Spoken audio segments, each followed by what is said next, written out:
Okay, here's the fuel tank. I wire wheeled it all. I took the fuel returners and the sender unit out, and I wire wheeled the whole thing on the end of a grinder. So it turned out pretty good. So next thing is I'm going to prime it and paint it. Okay. Alright, the fuel tank is all painted. Primed and painted. It turned out pretty good. Didn't paint the brass parts here. It's not really needed. But up here, I didn't get a pictures of it or any video of it, but right here and right here, there's one little pinhole here and two little pinholes right here. So what I did was I used some JB Weld and I made a big cover for them, or like a patch basically. And hopefully it holds. I've used JB Weld before on gas tanks and it seemed to work pretty good, but we'll see this one lasts for a little bit. If not, then I'm going to use some of that Aluma Weld or whatever if it doesn't hold. But I did flip over the tank. The tank still has some little bit of diesel in there, so I flipped it over and nothing leaked out of them two pinholes, so I think it'll be okay. So the next thing I'm going to go over are the mounting bolts. So here we go. Okay, now this is the mounting hardware for the fuel tank. So what we have here is this part, all these parts mount the back side of onto the cross member of the fuel tank. So this part attaches to the front of the frame, where the front part of the fuel tank attaches to the frame. And I have to say that this is the most complicated way you could ever mount a gas tank that I've seen. So let me go through it. So you have a 2.5 inch 3/8 bolt. I picked these up at the hardware store. So first you have this part. This part here is the top washer. And then this goes on. This attaches to your cross member. And also, oh, let me go back.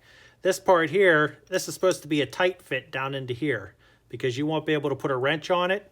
So what I'm going to do is I'm going to put a little weld right here and a little weld right there to hold that to the top piece there. That's going to be up inside the cross member. Originally, it had a bolt with this little piece right here. Little landing basically, and it kind of fit down in there and it was nice and tight, so then you wouldn't need to weld it or glue it or anything like that. So put this in, got to put this in and then weld it.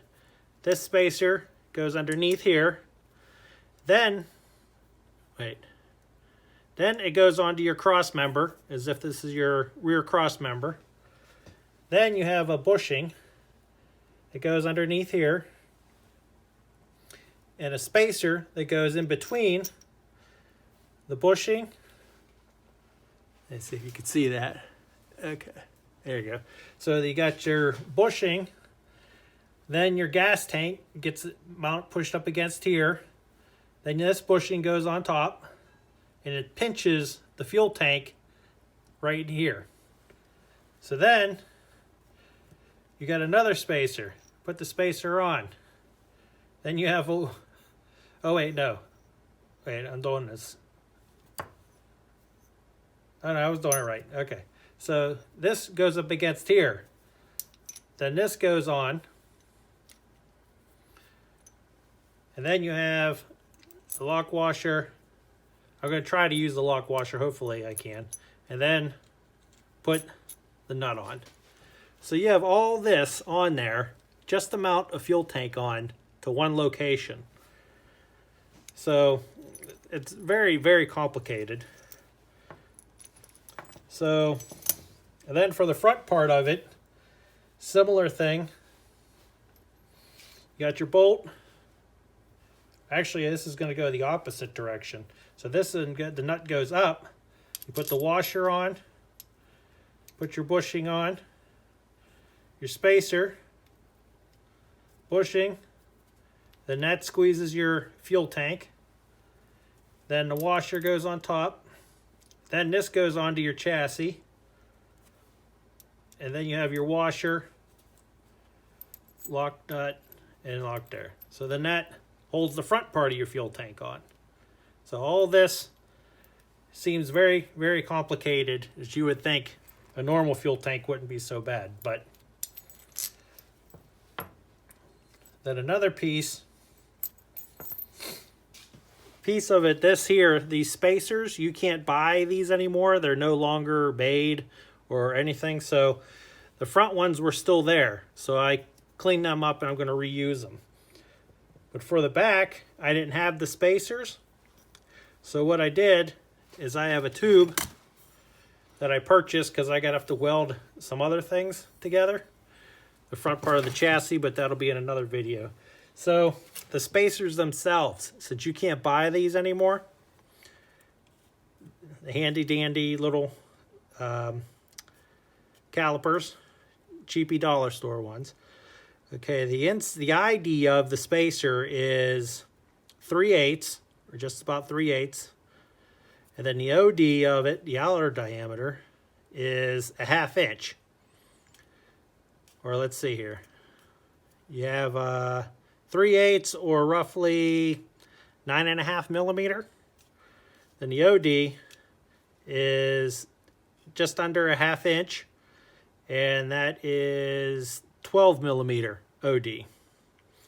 So the lengths. The front one is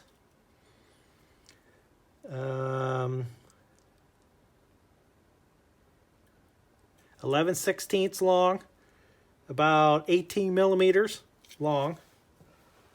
Then the back one, which I made them a little bit longer, which was 3/4 of an inch and about 20 millimeter long. So you might be able to find these somewhere, or you find a rod like this, and you can make the spacers. So I'm going to throw a little core seal on these parts to stop the rust, and then we'll go mount it on. Well, I said something wrong just a second ago. This goes on, then the cross member, then this spacer goes on like this. So your cross member goes in between like this, and then all the rest goes on like that, and then like that. So this part is the only part that goes up inside. The other pieces hang out from underneath. Okay. All right. Got the fuel tank in. You can see how it kind of hangs down below the frame. And I also repainted the frame itself because I didn't like how it looked before. So I put another coat on it, seemed to clear it out a little bit better. We'll make it look a little bit nicer. Especially up in here.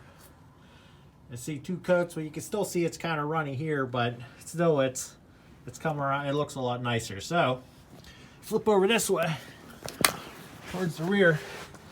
Here's the fuel tank in. It sits right up inside that space. And up here is where the front mounts are with the 2 rubber bushings, the spacer and everything. It goes up here.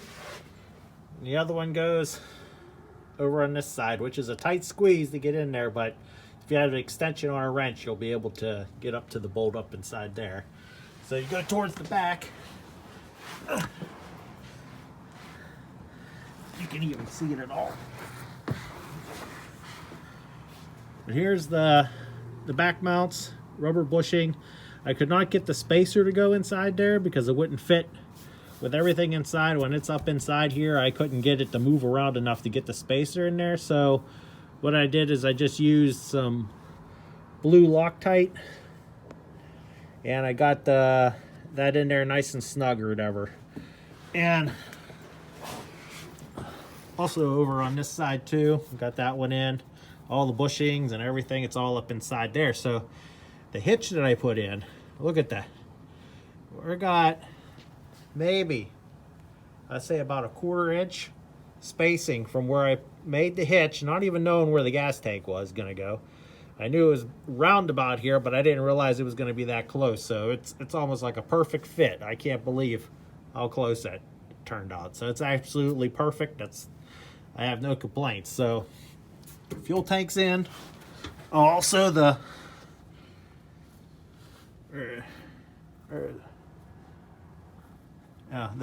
here's the filler that comes in to the side.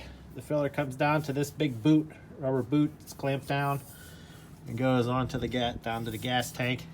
And this is a vent hose, gets attached to the top. So we'll move around to the other side of the tank, the top side.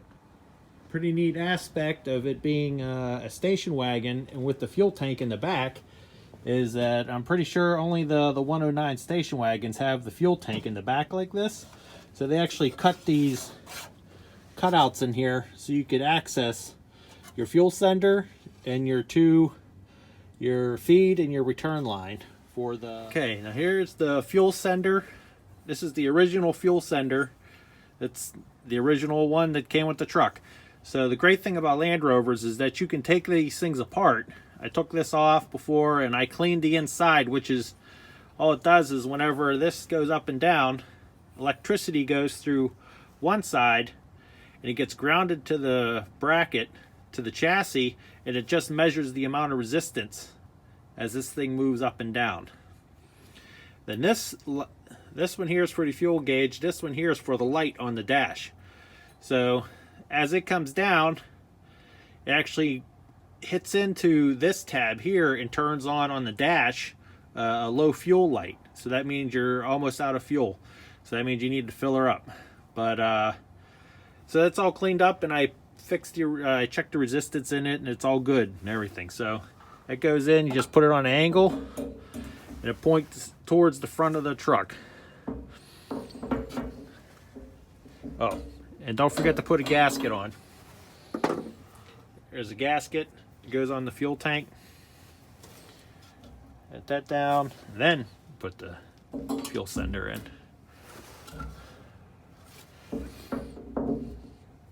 Okay, that goes in, and I'll put the bolts in. They're very tiny flathead bolts. But and they all have a little lock washer, which is the same. It's the original one, so that's what I took out. So, okay, so next you have your feed line. You know the feed line is the one that has the sock on the end of it. But what it is, it's just it looks like a copper or brass type screen. And it's all soldered onto the bottom of it. Again, the original one, it's all clean. You can kind of see here where this line is. That's where the fuel tank sat filled, well, a quarter tank of diesel fuel for the past 25 years. So you could see how it preserved all that sitting in diesel all those years. So I took some carb cleaner and I cleaned it all out and everything. So, and it's all brass too, or at least I think it is. So then remember this one goes towards the back hole right here. And this hole here goes right above the drain, the fuel tank drain. So that's how you can remember that goes forward. Well, again, don't forget the gasket on there.